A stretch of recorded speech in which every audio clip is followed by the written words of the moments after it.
दोस्तों, target with PS Parihar channel में आपका स्वागत है। सुबह की इस वीडियो में ऐसी सूचनाएं होती हैं जो विभिन्न समाचार पत्रों पर छाई हुई होती हैं और विद्यार्थियों के लिए आवश्यक होती हैं।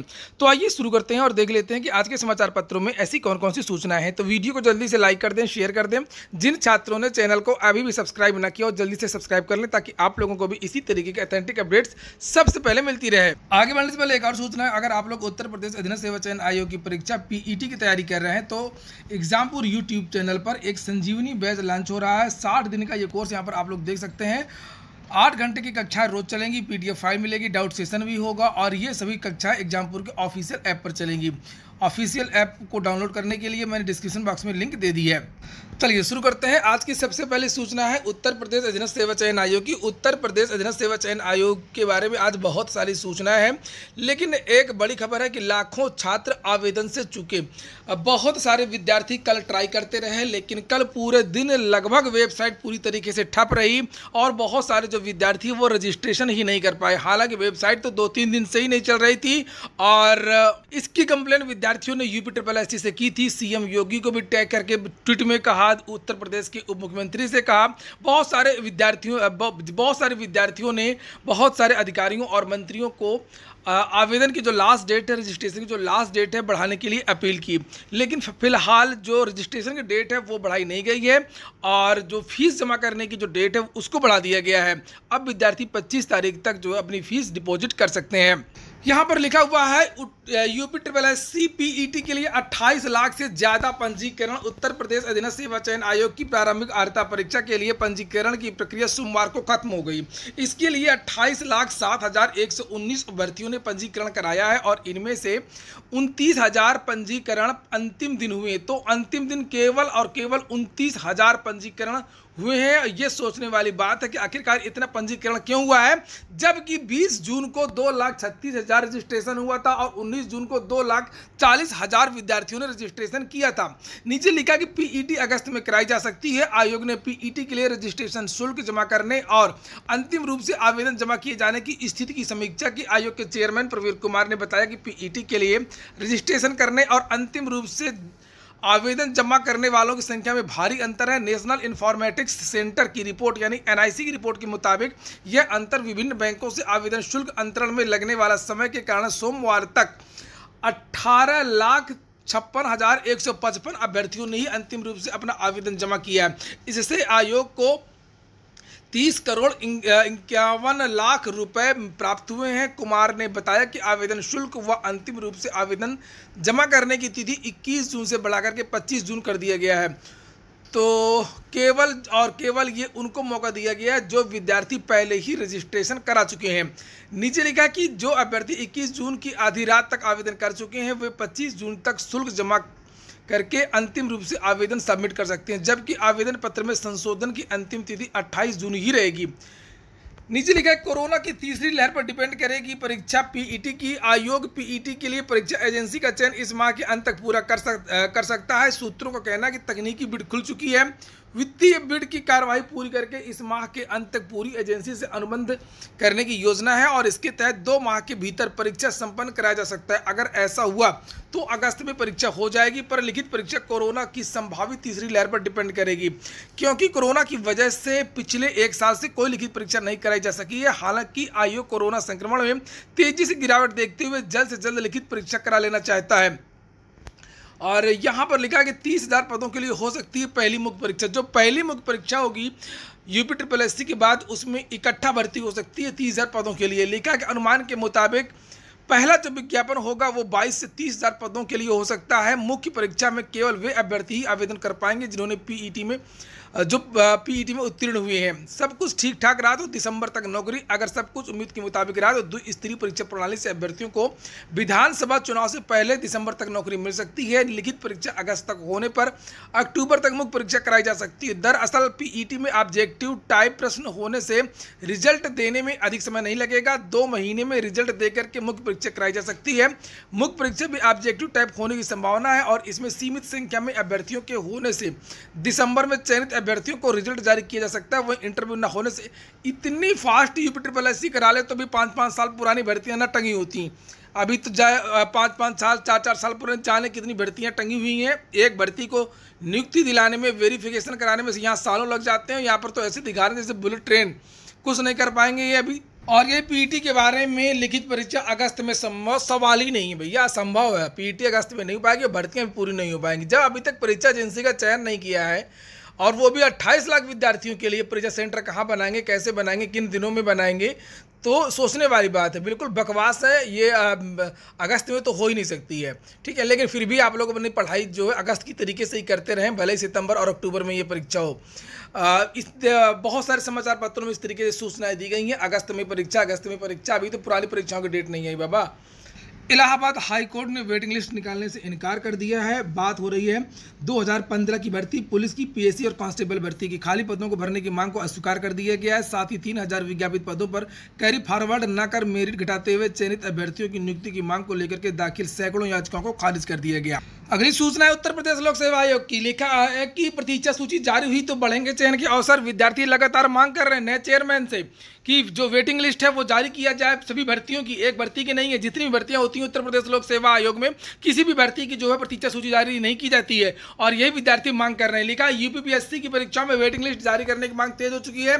कई भर्तियों में खाली जा रहे हैं पद, भर्ती के इंतजार में बीत रहा है समय। चूंकि भर्तियां पूरी होने में बहुत साल लगते हैं, इसलिए विद्यार्थियों का कहना है कि कम से कम 10 से 15% जो है वो वेटिंग लिस्ट निकाली जाए। उत्तर प्रदेश लोक सेवा आयोग की भर्ती परीक्षाओं के रिजल्ट के साथ प्रतीक्षा सूची जारी किए जाने की मांग ने तेजी पकड़ ली। प्रतियोगी छात्रों का कहना है कि 2 वर्षों के दौरान कोविड काल में हुई तमाम परीक्षाओं में शामिल होने वाले अभ्यर्थियों को काफी दिक्कतों का सामना करना पड़ा। अगर आयोग भर्ती परीक्षाओं के रिजल्ट के साथ साथ प्रतीक्षा सूची भी जारी करता है तो इससे उन अभ्यर्थियों को बड़ी राहत मिलेगी जो ओवर एज हो चुके हैं। दरअसल आयोग एकल पदों वाली भर्ती में पद खाली रह जाने की स्थिति में मेरिट से नीचे रह गए अभ्यर्थियों को बाद में मौका देता है, लेकिन अन्य प्रकार की भर्तियों में यह व्यवस्था लागू नहीं होती है। ऐसे में रिक्त पदों को अगली भर्ती में भरना पड़ता है और अभ्यर्थियों को इसके लिए लंबा इंतजार करना पड़ता है। एकल पदों वाली भर्ती में भी अभ्यर्थियों को मौका तब मिलता है जब चयनित अभ्यर्थी ज्वाइन नहीं करते हैं। इस प्रक्रिया को पूरा होने में 1 से 1.5 साल तक का जो वक्त है वो लग जाता है। अभ्यर्थी मांग कर रहे हैं कि सभी भी प्रकार की भर्तियों में रिजल्ट के साथ ही प्रतीक्षा सूची जारी कर दी जाए। ऐसे में कोई अभ्यर्थी ओवर एज हो रहा है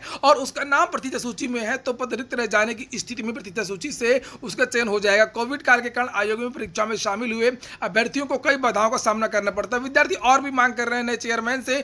विद्यार्थियों का कहना है कि जो आयु सीमा है उसमें छूट दी जाए कम से कम 1 या 2 साल की कोरोना काल में।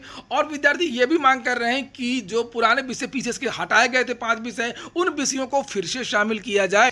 ये देखिए यहाँ पर लिखा है नई भर्ती में पुराने विषय की चाह। उत्तर प्रदेश लोक सेवा आयोग ने वर्ष 2019 में भर्ती परीक्षाओं में बड़े बदलाव किए थे। इसमें अहम था पीसीएस की परीक्षा से रक्षा, अध्ययन, समाज कार्य, उर्दू, फारसी व कृषि अभियांत्रिकी जैसे विषयों को बाहर कर देना। बेहतर नंबर पाने के लिए हजारों अभ्यर्थी इन्हीं विषयों से तैयारी करते रहे, लेकिन आयोग ने इन विषयों को परीक्षा से बाहर कर दिया। अब प्रतियोगी छात्र इन विषयों को फिर से शामिल करने की मांग कर रहे हैं। प्रतियोगियों का कहना है कि आयोग के नए अध्यक्ष संजय श्रीनेत को कार्यभार ग्रहण किए काफी समय हो गया, इसलिए वे जल्द आयोग अध्यक्ष से मिलकर के उनके समक्ष अपनी मांग रखेंगे। तो यहाँ पर विद्यार्थियों का कहना है कि यूपीएससी की तरह प्रश्न पत्र होगा और अवनीश पांडे का कहना है कि बिना किसी सूचना के अचानक से विषयों को बाहर करना प्रतियोगियों के साथ अन्याय है। आयोग अपनी गलती सुधार करके हटाए गए विषयों को परीक्षा में शामिल करे, इसको लेकर के आयोग अध्यक्ष को मांग पत्र भी दिया गया है।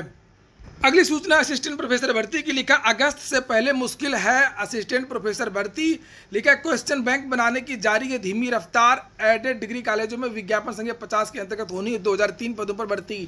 चूंकि इनकी आदत ही बन चुकी है धीमे धीमे कार्यशैली की, धीमे धीमे काम करने की, इसलिए यहाँ पर ऐसा लिखा है कि बहुत धीमे धीमे कार्य हो रहा है और जल्दी परीक्षा इन विद्यार्थियों को नहीं हो पाएगी। खूब आराम से तैयारी करते रहें। लिखा सूबे के एडेड डिग्री कॉलेज में असिस्टेंट प्रोफेसर के पदों पर नियुक्ति के लिए होने वाली लिखित परीक्षा अगस्त के पहले होना मुश्किल है, क्योंकि परीक्षा की तैयारियों में अभी तेजी नहीं आ सकी है। जबकि शासन ने भर्ती संस्थानों को परीक्षा जल्द पूरी करके चयनितों को अविलंब नियुक्ति देने का निर्देश दिया है। उसके बाद भी 26 मई को प्रस्तावित लिखित परीक्षा के लिए तैयारियां अंतिम दौर में अभी तक नहीं पहुंच चुकी हैं। वहीं पर डॉक्टर वंदना त्रिपाठी जो सचिव हैं उच्चतर शिक्षा सेवा आयोग की, उनका बयान भी यहाँ पर छपा हुआ है। लिखा है असिस्टेंट प्रोफेसर की लिखित परीक्षा को लेकर के तैयारी चल रही है और जल्दी सभी प्रक्रिया पूरी हो जाएगी। नेताओं की तरह ये जो है भाषणबाजी हो रही है और फिलहाल इन विद्यार्थियों की जो परीक्षा वो पूरी तरीके से फिलहाल लटकी हुई दिख रही है। ऐसे लग रहा है जैसे कोई मंत्री, प्रधानमंत्री संसद वगैरह से निकल करके, विधानसभा से निकल करके और मीडिया को बयान दे रहे हैं, उस तरीके से ये अधिकारी बयान देते हैं। और फिलहाल अभी इनकी जो परीक्षा की तिथि है वो घोषित नहीं की गई है। और लिखा है कि शिक्षक भर्ती में महिलाओं को 8 साल की छूट मिलेगी। बहुत अहम न्यूज है। और लिखा है भले ही उपराज्यपाल की मंजूरी से दिल्ली सरकार ने महिलाओं को शिक्षक नियुक्ति में अधिकतम उम्र सीमा में 10 साल छूट देने के लिए 1980 में जारी अधिसूचना को वापस ले लिया, लेकिन नियुक्ति नियम 1991 के तहत उम्र सीमा में महिलाओं को छूट जारी रहेगी। बात दिल्ली की हो रही है। लिखा है कि सरकारी स्कूलों के लिए शिक्षकों की नियुक्ति में महिलाओं को अधिकतम उम्र सीमा में छूट जारी रहेगी। हालांकि महिलाओं को उम्र सीमा में 10 साल की बजाय सिर्फ 8 साल की ही छूट मिलेगी। यानी अब सामान्य श्रेणी की महिलाएं 40 साल की उम्र तक दिल्ली में शिक्षक बन सकेंगी। और कोर्ट ने कहा है कि डीएसएसबी से कि 1 सप्ताह के अंदर विज्ञापन जारी करें। न्यायाधिकरण ने डीएसएसबी को 1 सप्ताह के भीतर मौजूद शिक्षक भर्ती परीक्षा में महिलाओं को उम्र सीमा की छूट लेकर इस आदेश की विज्ञापन अधिसूचना प्रकाशित करने के लिए कहा है। साथ ही आदेश दिया है कि विज्ञापन अधिसूचना जारी करने के 1 सप्ताह बाद तक महिलाओं को मौजूदा शिक्षक भर्ती परीक्षा में आवेदन करने की अनुमति दी जाए। अंतिम सूचना यूपी बोर्ड एग्जाम को लेकर के, परिणाम को लेकर के। लिखा 17 फार्मूले पर तैयार होगा 10वीं और 12वीं का रिजल्ट। यहाँ पर लिखा है कि जुलाई दूसरे या तीसरे सप्ताह में आ सकता है। हाई स्कूल और इंटरमीडिएट का फार्मूला तैयार होने के साथ में ही रिजल्ट। लिखा है सूत्रों के अनुसार यह परिणाम जुलाई के दूसरे या तीसरे सप्ताह में जारी हो जाएगा। यहाँ पर लिखा है कि कोरोना के कारण हाई स्कूल और इंटरमीडिएट की परीक्षा निरस्त होने के बाद 56 लाख छात्र छात्राओं के परिणाम का फार्मूला शासन ने रविवार को जारी कर दिया है। और उच्च स्तरीय समिति के सुझाव पर यूपी बोर्ड ने 17 तरह के फार्मूला तैयार करके शासन को प्रस्तुत किया है, जिसे मंजूरी मिल चुकी है। इनमें 12वीं के 15 और 10वीं के लिए 2 फार्मूला शामिल किए गए हैं। उत्तर प्रदेश का पहला संक्रमण मुक्त जिला बन गया महोबा। करंट अफेयर का क्वेश्चन है ये। उत्तर प्रदेश में कोरोना संक्रमण का दम निकलने लगा है। महोबा प्रदेश का पहला कोरोना मुक्त जिला बन चुका है। एक और सूचना है, एलटी ग्रेड नियुक्ति के लिए हफ्ते भर में खुलेगा पोर्टल। राज्य की इंटर कॉलेज के लिए एलटी ग्रेड सामाजिक विज्ञान एवं हिंदी के चयनित अभ्यर्थियों की नियुक्ति के लिए एनआईसी का पोर्टल खोले जाने की मांग को लेकर के प्रतियोगी मोर्चा के विकी खान एवं अनिल उपाध्याय, निदेशक माध्यमिक शिक्षा विनय कुमार पांडे एवं उप शिक्षा निदेशक विकास श्रीवास्तव से मिला प्रतिनिधिमंडल को निदेशक ने आश्वासन दिया है कि सप्ताह भर में नियुक्ति के लिए पोर्टल खुल जाएगा। ऐसे तो जाने कितनी बार इन्होंने आश्वासन दिया है। जब तक ये खुद बयान ना दे चेयरमैन यानी कि जो विनय कुमार पांडे हैं, जो निदेशक हैं, या सरकारी अधिकारी सरकारी कर्मचारी खुद ना मीडिया को बताए, खुद ना विज्ञप्ति जारी करे, खुद सूचना ना दे तो कैसे माना जाए। और लिखा प्रतिनिधिमंडल में शामिल विकी खान का कहना है कि निदेशक ने बताया कि पूरी संभावना है कि शुक्रवार को पोर्टल खुल जाएगा और इसमें कोई बाधा आई तो अगले सप्ताह मंगलवार तक पोर्टल हर हाल में खोल दिया जाएगा। तो इस तरीके से हमेशा जो विद्यार्थी मिलने जाते हैं, जो विद्यार्थी कहते हैं, उनसे इस तरीके से लोग आश्वासन दे देते हैं अधिकारी। और फिलहाल पोर्टल अभी नहीं खुल रहा है। इन विद्यार्थियों का आय लगभग 8 महीने से ज़्यादा हो गया परिणाम, लेकिन इन विद्यार्थियों की जो है ज्वाइनिंग अभी तक नहीं हो सकी। ये बात हो रही है सामाजिक विज्ञान और हिंदी के एलटी ग्रेड अभ्यर्थियों की। सितंबर से अक्टूबर के बीच में तीसरी लहर संभव है, लेकिन आईआईटी कानपुर के विशेषज्ञों का दावा है पूर्वोत्तर राज्यों को छोड़कर के दूसरी लहर हर राज्य में हुई काफ़ी कम।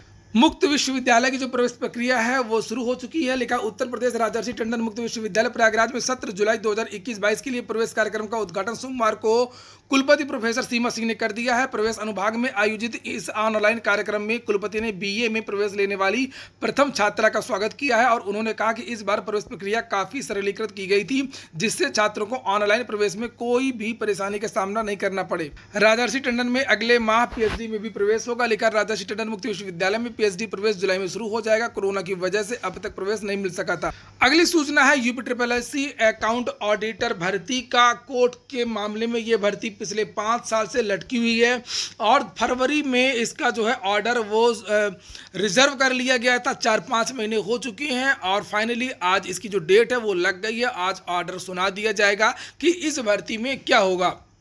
तो 11 बजे जो है इंतज़ार रहेगा कि आखिरकार हाई कोर्ट से क्या ऑर्डर आता है इस भर्ती के बारे में। और ये हो गया आज का वीडियो अगर आपको अच्छा लगा तो लाइक कर दें। जिन छात्रों ने चैनल को सब्सक्राइब ना किया सब्सक्राइब कर लें। पूरा वीडियो सुनने के लिए बहुत बहुत धन्यवाद।